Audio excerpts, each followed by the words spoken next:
बिस्मिल्लाहिर्रहमानिर्रहीम। अस्सलाम वालेकुम। प्रोग्राम इख्तिलाफ राय के साथ मैं इफ्तार का आदमी। और लगता यूँ है कि हुकूमत ने एक स्ट्रॉन्ग पोजीशन लेने का फ़ैसला कर लिया है और अब वो अदलिया से हेड ऑन होने की तैयारी कर रहे हैं।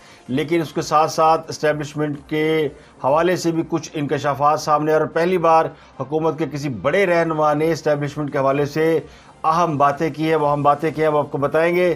लेकिन कल से इस्टेब्लिशमेंट ने जो ऐलान किया है कि वो हुकूमत और अपोजिशन के मुज़ाकरात कराने के लिए तैयार है, उसके बाद से बहुत सी चीज़ें डेवलप हो रही हैं, बहुत सी बातें जो है वो कुक्ड हो रही है।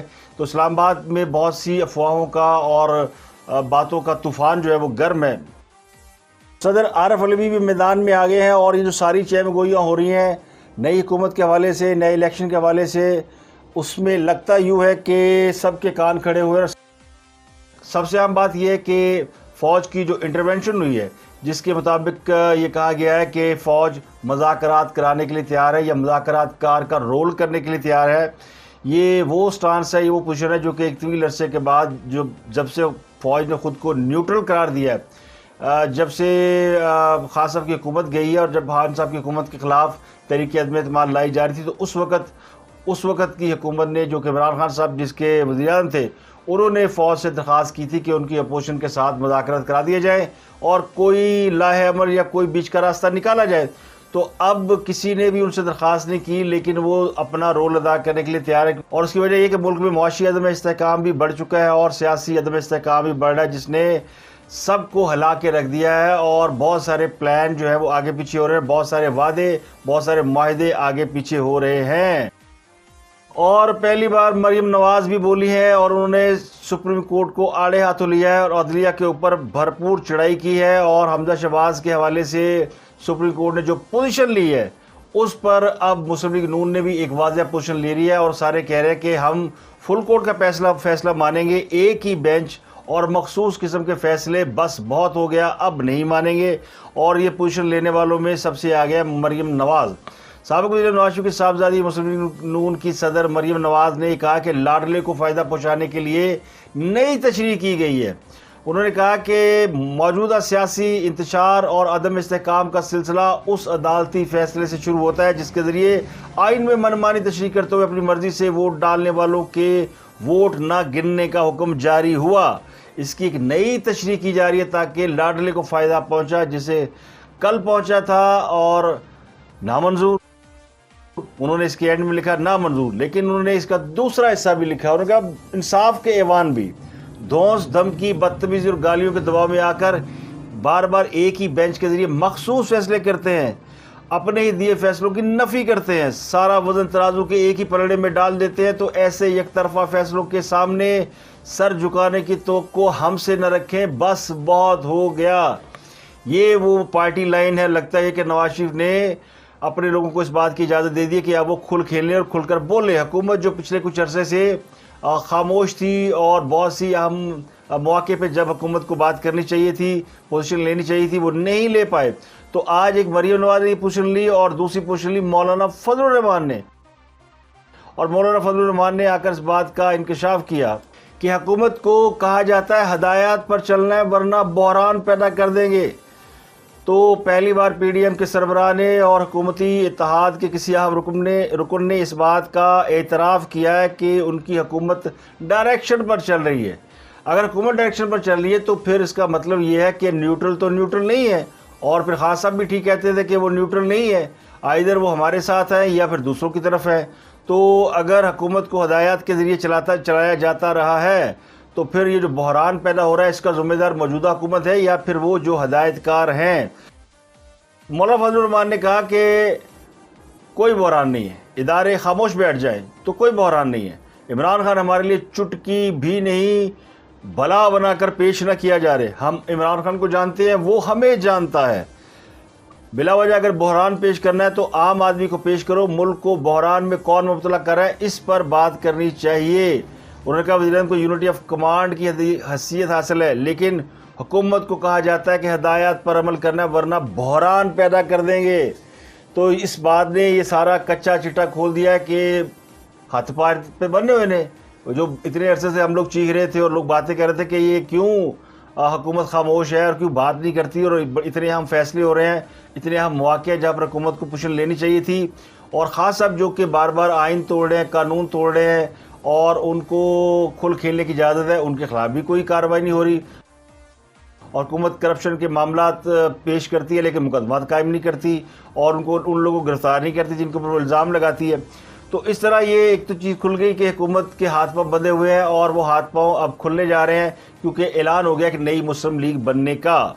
और नई मुस्लिम लीग के बारे में कहा जाता है कि वो थप्पड़ के जवाब में मुक्का मारेगी, वो गाली के जवाब किसी और चीज़ से देगी और वो खामोश नहीं बैठेगी।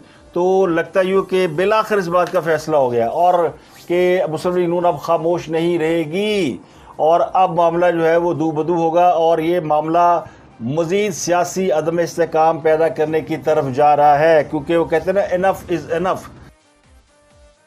यानी हम जूते भी खाएं और हम जो है वो यानी काम भी करें और जूते भी खाएं। तो इसलिए मुस्लिम लीग नून ने कहा कि हमें लेवल प्लेइंग फील्ड दे दें और ज़बरदस्ती इलेक्शन की तरफ जाएंगे तो फिर बात नहीं बनेगी, हम वो उस इलेक्शन का हिस्सा नहीं बनेंगे। अब इस सारे सिनेरियो के पीछे वो मामला है जो कल पेश आया, यानी जिसमें पंजाब असम्बली के अंदर इलेक्शन के नतीजे में हमजा शहबाज वज़ीर आला बने और वो 10 वोट जो चौधरी शुजात के थे बहैसियत उन्होंने पार्टी लीडर, वो वोट परवेज़ इलाही की बजाय हमजा शहबाज को देने का ऐलान किया था, तो वो वजह बने हैं। तो ये एक बड़ा सिनेरियो क्रिएट हो गया है। सुप्रीम कोर्ट ने के 3 रुकनी बेंच ने कल जो फैसला दिया, और जो फैसला तो नहीं दिया उन्होंने, बहरहाल जो केस लगाया उसकी भी डिटेल्स आ गई हैं। वो मैं आपको बता दूं कि वो उन्होंने तहरीरी फ़ैसला जारी कर दिया या तहरीरी रिमार्क्स दे दिए, क्या बात की है, ताकि उसके बाद आगे बढ़ा जाए। वज़ीर पंजाब के मामले पर परवेज़ इलाही की दरख्वास्त में सुप्रीम कोर्ट ने अपने हुक्म में कहा है कि हमजा शहबाज पीर तक बतौर ट्रस्टी वज़ीर आला काम करेंगे और उनके इख्तियारात महदूद रहेंगे। तमाम तकर्रियाँ मेरिट पर होंगी, मेरिट से हटकर कोई तकर्रियाँ हुई तो कालअदम कर देंगे। वज़ीर आला सियासी फ़ायदे के लिए कुछ नहीं करेंगे और सुप्रीम कोर्ट का वज़ीर आला पर चेक रहेगा। बाद नज़र में डिप्टी स्पीकर की रोलिंग सुप्रीम कोर्ट के फैसले के बरअक्स है और चीफ जस्टिस ने खुलकर कह दिया कि ऐसा लग रहा है कि डिप्टी स्पीकर ने हमारे फैसले के ख़िलाफ़ रूलिंग दी है। हमारे पास हमारा फैसला है जिसमें ये कानून डिक्लेयर करार दिया गया है। अदालत ने डिप्टी स्पीकर को तहरीरी जवाब जमा कराने का हुक्म देते हुए कहा है कि बताया जाए डिप्टी स्पीकर ने किस बुनियाद पर रोलिंग दी और पंजाब हुकूमत भी अपना तफसीली और तहरीरी जवाब जमा कराए। तो ये सारी बातें हैं। कल सुप्रीम कोर्ट ने बुला लिया था, यानी हफ्ते के रोज़ डिप्टी स्पीकर को कि वो आए अदालत और आकर अपने मौक़िफ़ का दिफा करें। और एक कानूनी सवाल है और ये गैर तजर्बाकारी की बुनियाद पर ऐसे मामला पेश आते हैं, लेकिन दोस्त मुजारी पेश नहीं हुई, उनकी जगह उनके वकील पेश हुए और उन्होंने यानी इसके ऊपर वक्त मांगा और उन्होंने कहा कि हम इलेक्शन कमीशन के फैसले की बुनियाद पर इसका दिफा करें। तो यहाँ पर 2 चीज़ें सामने आई। एक, बहस के दौरान चीफ जस्टिस ने कहा कि हम 17 मई के फैसले पर नज़र सानी नहीं करेंगे, हमारे पास 17 मई वाला ऑर्डर भी यहाँ चैलेंज नहीं है। लेकिन अब ये चैम गोया है कि ये इस्टेब्लिशमेंट की तरफ से कोई डायरेक्शन आई है, ये मतलब ये कन्फर्म रिपोर्ट नहीं, ये आपको सीना गजट और जो कि बात फैली हुई है कि ये रोका गया कि हमजा के ख़िलाफ़ फैसला ना दें और रोका गया कि पीर तक रुक जाए और रोका गया कि पीर को हम कुछ नया लाहेअमल देंगे या इतवार को या पीर को नया इलेक्शन अनाउंस कर देंगे या हुकूमत इलेक्शन अनाउंस कर देगी। तो कुछ ऐसा होने जा रहा है जिसके लिए कहने वाले कहते हैं कि अगले 48 घंटे बहुत अहमियत के हामिल हैं। कुछ भी हो सकता है, कुछ भी हो सकता है इस मुल्क के अंदर और कोई वही नहीं। और जिस तरह मुस्लिम लीग नून और पीडीएम पोजीशनें ले रही हैं, इसका मतलब ये है कि उनको भी इस बात का खदशा ये है कि उनकी हुकूमत जाने वाली है और इस्टेब्लिशमेंट ने कहीं ये फैसला कर लिया कि हुकूमत को घर भेज दिया जाए, नए इलेक्शन की तरफ जाया जाए और इसके लिए केयर टेकर गवर्नमेंट लाई जाए। लेकिन क्या आसानी से हुकूमत इस बात पर तैयार हो जाएगी और क्या वो फिर इस बात पर एग्रीड है कि जिस तरह उन्हें चलाया जा रहा है वो सर झुकाकर काम करने के लिए तैयार है, यानी हदायत पर। तो हदायतकार जो हैं वो एक बार फिर मैदान में आ गए हैं और उन्होंने हदायतकारी शुरू कर दी है। अब लेवल प्लेइंग फील्ड है या कुछ भी है, लेकिन लगता यूँ है कि इमरान खान साहब को रास्ता देने का फ़ैसला किया गया है और वो रास्ता मांग रहे हैं पिछले कुछ दिनों से, मुसलसल जलसे करके, मुसलसल खिताबात करके, और वो रास्ता मांग रहे हैं नए इलेक्शन का। और वो कह रहे हैं कि आर्मी चीफ की तकर्री मेरी मर्ज़ी से की जाए या मुझसे मशावरत करके की जाए। ये दो मुतालबे बुनियादी तौर पर इमरान खान साहब के हैं। अब बहुत से लोग इस बात पर सवाल उठाते कि अगर इलेक्शन हो भी गए और ख़ास साहब को 2/3 मेजॉरिटी ना मिली तो क्या ख़ास साहब इस फैसले को तस्लीम करेंगे? तो इसका जवाब बड़ा सीधा साधा है कि ख़ास साहब को इक़्तिदार चाहिए, उनको 2/3 मेजॉरिटी से कोई ताल्लुक़ नहीं है। नंबर 2, वो इक़्तिदार में वापस आएंगे, इसके ऊपर बहुत बड़ा क्वेश्चन मार्क है। तो जिन लोगों ने नवाज शरीफ के को सोचा था कि सियासत से माइनस कर देंगे, वो अभी तक अपने उस स्टांस पर खड़े हैं। और फिर जिन्होंने ये सोचा कि इक़्तिदार जो है वो इमरान खान के बगैर भी चलाया जा सकता है, तो वो भी अपने पोजीशन में खड़े हैं। आज इमरान खान की हालत ये है कि उनके पास ना फेडरल गवर्नमेंट है, ना पंजाब में गवर्नमेंट है, ना खैबर पख्तूनख्वा में तो उनके पास हुकूमत है, लेकिन एक सूबे में और दो उन रियासतों में, आज़ाद कश्मीर और गिलगित बल्तिस्तान में, वहाँ पे उनकी हुकूमत है, लेकिन खुद वो वज़ीर-ए-आज़म नहीं है। तो उनकी वज़ारत-ए-उज़्मा के ऊपर कहने वाले कहते हैं कि जनाब वो फारूक हो गए हैं और अब दोबारा उनको वज़ारत-ए-उज़्मा नहीं मिलनी। लेकिन बहुत से फ़ैसले जो आने वाले हैं या आएंगे या आगे हैं, जैसे आज का फ़ैसला है, ये अगर फ़ैसला हमज़ा के ख़िलाफ़ जाता है तो दरअसल ये इमरान खान के ख़िलाफ़ जाएगा। फ्यूचर में कोई पार्टी लीडर की डायरेक्शन के बरखिलाफ़ भी काम कर सकता है, तो ये रास्ता खुल गया। इमरान खान के ख़िलाफ़ अगर उनकी जमात के अंदर बगावत करा दी जाती है और या नई जमात क्रिएट कर दी जाती है, एक नया धड़ा क्रिएट कर दिया जाता है, तो उसके लिए रास्ता खुल गया। इससे पहले उनको यानी उस तरफ धकेला गया है कि वो इक़्तिदार से निकले और सड़कों पर आ जाए, और वो पिछले कुछ अरसे से सड़कों पर ख्वार होते फिर रहे हैं। अब मेरे जैसे कुछ तजिया निगार या कुछ लोग ये समझते हैं कि इमरान खान क्यों सड़कों पर है और उनको इसके अंदर जदोजहद करने की क्या ज़रूरत है, और जिस तरह की बातें करें उन्हें रोका क्यों नहीं जा रहा। तो दूसरी तरफ कुछ ज़राए ये कहते हैं कि उनको तो सड़कों पर फिरने की सज़ा दी गई, उनको ये मैसेज दिया गया कि देखो हमने तुम्हें इक़्तिदार से निकाल कर सड़कों में फेंक दिया है, अब तुम सड़कों पे रुलते फिरो, एक जगह जलसा करो, दूसरी जगह जलसा करो, इधर जाओ उधर जाओ। तो खासा मेहनत कर रहे हैं, आ जा रहे हैं, वो तो नज़र आ रहा है, और उससे लगता है कि उनका ज़ोर हो गया, उनका बयानिया बड़ा तगड़ा हो गया। लेकिन ये दरअसल उनके लिए एक सज़ा है, या एक ऐसा अमल क्रिएट कर दिया गया जिससे उनको शायद एहसास हुआ कि उन्होंने गलती की इस्टेब्लिशमेंट के साथ लड़ाई करके, जो उनको नहीं करनी चाहिए थी। तो इसे कहते हैं कट टू साइज़ करना, यानी अपनी औकात में लेके आना। तो इमरान खान साहब अपनी औकात में आ चुके हैं, लेकिन अब उसके आगे क्या करना है? क्या उनको दोबारा इक़्तिदार मिलेगा, या फिर उनको वो रास्ता दे दिया जाए कि वो इलेक्शन कराएं और अपनी पार्टी में से किसी और को अपने लिए यानी अपना जानशीन मुकर्रर करें? और बड़ी खबर यह है कि सदर मुमलिकत आरिफ अलवी ने नई हुकूमत बनाने का मुतालबा कर दिया है, और उनका कहना यह कि जमहूरियत, मीडिया और इस्टेब्लिशमेंट सबको पाकिस्तान में एक ऐसी हुकूमत तश्कील देने के लिए काम करना होगा जो पाकिस्तानी अवाम की उमंगों के मुताबिक हो। जमहूरियत को मफाद परस्तों के हाथ हाईजैक नहीं होने दिया जा सकता। अल्लाह ताला हमारी रहनुमाई करे। तो सदर मुमलिकत का ये बयान बड़ी अहमियत का हामिल है, जिसमें वो ये मीडिया, इस्टेब्लिशमेंट और सियासतदानों से ये अपील कर रहे हैं, यानी वो कहने की कोशिश कर रहे हैं कि मौजूदा हुकूमत जमहूरियत नहीं है, और ये हुकूमत वो हुकूमत नहीं है जो होनी चाहिए। एक और हुकूमत बनानी चाहिए जिसमें PTI को भी शामिल किया जाए। तो बुनियादी तौर पर लगता यूँ है कि सदर मुमलिकत को एक तो PTI को हुकूमत में शामिल करना चाहते हैं, और दूसरा वो ये चाहते हैं कि मार्शल ना लगे, या उनको ये खदशा है, या वो ये इशारा दे रहे हैं कि कहीं तीसरी कुव्वत जो है वो इस मामले में एक्ट ना करे। सदर भी इस बात की खदशा जाहिर करें कहीं जमहूरियत जो है वो रोल बैक ना हो जाए या उसका बुनिया बिस्तर समेटा ना जाए। तो ऐसे कौन से ख़तरात हैं जिनकी वजह से सदर को ये कहना पड़ा है? तो फिर इसका मतलब है कि वो ख़बर भी दुरुस्त है जो कि अभी पिछले व्लॉग में मैंने आपके साथ शेयर की थी कि इमरान खान साहब वो ख़त लिखेंगे सदर मुमलिकत को, और उनसे ये कहेंगे कि वो नई हुकूमत बनाने के लिए या मुज़ाकरात के लिए इंटरवीन करें या अपना किरदार अदा करें। तो सदर मुमलिकत जो है वो अपोजिशन के साथ हुकूमत के मुज़ाकरात कराने के लिए एक्टिव हो जाएंगे। तो वो एक्टिव हो गए हैं, लेकिन उन्होंने इस मामले में इस्टेब्लिशमेंट को भी शामिल कर लिया कि इस्टेब्लिशमेंट भी आए और एक नई हुकूमत बनाए, यानी नई हुकूमत साड़ी हुकूमत भी बनाओ। तो ये वो चहमगोइयाँ, अफवाहें और वो जो सब कुछ चल रहा था बेयकीनी का एक माहौल, उसके अंदर सदर का बयान, उसने इन सब बातों को कहीं ना कहीं तक़वियत दे दी है कि कुछ ना कुछ ऐसा पक रहा है जिसकी बहुत से लोगों को इतला है, और इसलिए कह रहे हैं कि 24 से 48 घंटे इंतहाई अहमियत के हामिल हैं।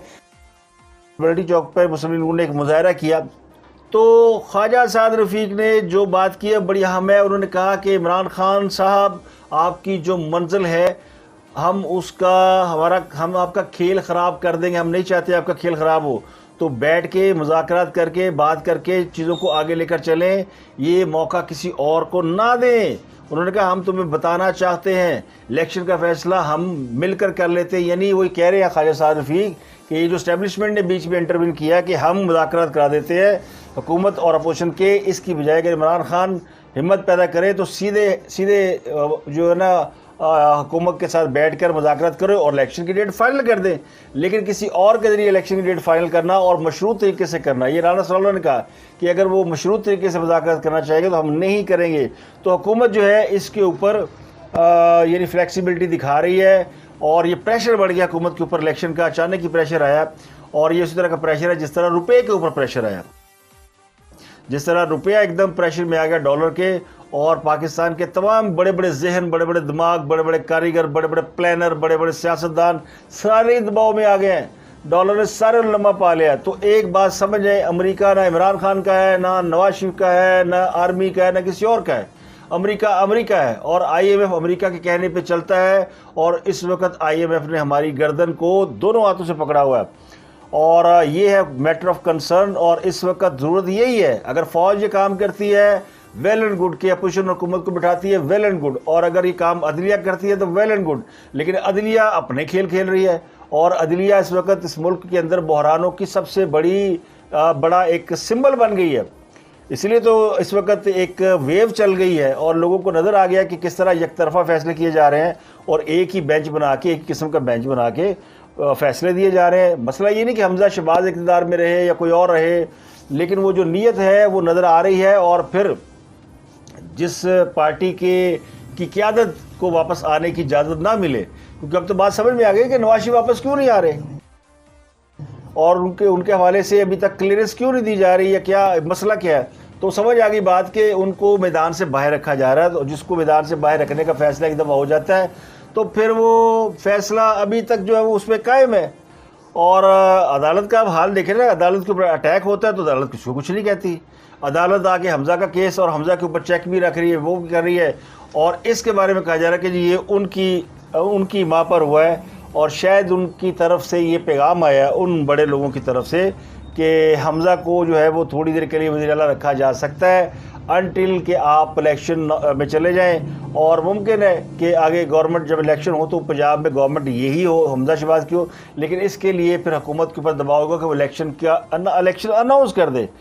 तो इस किस्म की जो अफवाहें हैं उनका बाजार गर्म है। और लेकिन मरियम नवाज़ ने कमाल करता है, मरियम नवाज़ एक दफ़ा मैदान चाहिए, जैसा बाप वैसी बेटी।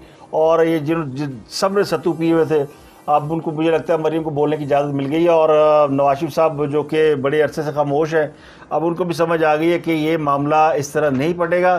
तो अब मामला जो आमने सामने हो गया और हेड ऑन हो गए हैं, हेड ऑन हो गई हुकूमत और अपोजिशन। और इसी बात का खदशा था और शायद यही सब लोग चाहते थे कि हुकूमत और अपोजिशन एक दूसरे के मद्दे मुकाबल आ जाए। हुकूमत जो कि बैक सीट ले रही थी, अब उसको लगता है कि वो दीवार से लग गई है, लगाई जा रही है, तो उसको अब पोजीशन लेनी पड़ेगी वरना कहानी मुक जाएगी। तो वो अब थोड़ी सी पोजीशन लेना शुरू हुए हैं। मौलाना फजल रहमान का बयान बहुत इम्पॉर्टेंट है। उन्होंने ये बात उकदा खोल दिया है कि हुकूमत की तमाम तर जो एक्शन है उसके पीछे एक डायरेक्शन है, और वो जो कहते थे न्यूट्रल हैं वो न्यूट्रल होंगे। हमें कोई शक नहीं कि वो न्यूट्रल होंगे, लेकिन ये डायरेक्शन वाला मामला जो है इसका मतलब ये कि वो मुल्की मामलात से ला ताल्लुक़ बिल्कुल नहीं है और होना भी नहीं चाहिए किसी को। ये भी मैं कहता हूँ होना नहीं चाहिए, किसी को भी नहीं होना चाहिए। लेकिन ये मामला हल कैसे होंगे, ये है सबसे बड़ा क्वेश्चन ऑफ द डे। अब तक के लिए इतना ही। आपसे मुलाकात होगी अगले व्लॉग में। पाकिस्तान और पाकिस्तान में रहने वालों के लिए दुआ करें और दुआ करें कि ये जितने लोग हमारे मुल्क को श्रीलंका बनाने की ख्वाहिश का इजहार करें या उस बारे में सोच भी रहे हैं, तो उनकी ये सारी दुआएं और उनकी सारी ख्वाहिशें अधूरी रह जाएं और पाकिस्तान जो है वो अपने पैरों पे खड़ा हो जाए। हमारे सियासतदानों को और साहबान इक़्तिदार को इस बात से फुर्सत मिल जाए कि पंजाब की गवर्नमेंट बननी है तो फेडरल की गवर्नमेंट बननी है, और सिंध में कौन किंग मेकर होगा और बलूचिस्तान में कौन किंग मेकर होगा। तो खुदा का वास्ता इस किंग मेकरी से निकले और पाकिस्तान का ख्याल करें और स्टेबिलिटी दें। कोई फ़र्क नहीं पैदा अगर हमज़ा 6 महीने साल पंजाब का वज़ीर आला रहेगा या फेडरल में शहबाज शरीफ बैठे रहेंगे। नया इलेक्शन 3-4 महीने का एक फस क्रिएट करेगा और एक मरतबा फिर हम उसमें जाएंगे उस क्राइसिस के अंदर जिससे निकलना मुश्किल होगा। तो इस वक्त किसी भी हुकूमत का 6 महीने से 8 महीने या साल बैठ कर मुल्की मामलात को सेटल करना, ये इसका वाहिद हल है। इलेक्शन इसका हल मेरे नज़दीक नहीं है। मैं जमहूरी हूँ, वैसे तो करेंगे इलेक्शन में जाएँ, लेकिन इलेक्शन वाले हालात नहीं लग दे। आप इलेक्शन अनाउंस कर देंगे जी कि अगस्त में हो जाए या सितंबर में हो जाए या अक्टूबर में हो जाए, कोई महीना भी आप दे देंगे तो 2-3-4 महीने तो इलेक्शन के लिए आपको दरकार है। फिर हाँ सब तो इलेक्शन कमीशन भी नहीं मानते कि वो कहते हैं नया इलेक्शन कमीशन ले आओ। तो ये बड़ी लंबी दास्तान है, बड़ी लंबी कहानी है। खान साहब को अगर आप खान साहब इस मौके पर मेजोरिटी का मुजाहरा करें, वो बड़ी जमात के बड़े लीडर हैं और अपार्ट फ्रॉम दैट कि वो क्या कहते हैं क्या करते हैं या उनकी बातों के ऊपर या उनकी चीज़ों के ऊपर बहुत से लोगों को बहुत से एतराज़ है, लेकिन किसी लिए तो पोलिटिकल सेंसिबिलिटी का मुजाहरा करो का नज़र आए कि हाँ जी खान साहब में कोई पोलिटिकल मेच्योरिटी है। सुल्तान रही मरहूम की तरह बढ़ के मार के और पाकिस्तानी सियासत, पाकिस्तानी सिनेमा देख लेना, पाकिस्तानी अवाम बड़कों को बड़ा पसंद करते हैं और जब से बढ़ के मारने वाले सिनेमा से ख़त्म हुए पाकिस्तानी सिनेमा ही ख़त्म हो गया और वो सारा ट्रांसफ़र हो गया जलसे जुलूसों के अंदर। अब इमरान खान साहब बढ़ के मारते हैं, उनका सिनेमा चल रहा है। तो सिनेमा बंद करें, फिल्में चलानी बंद करें और पाकिस्तान के लिए खैर की दुआ मांगें। अपना गिरदोनवा के लोगों का बहुत ख्याल रखिए।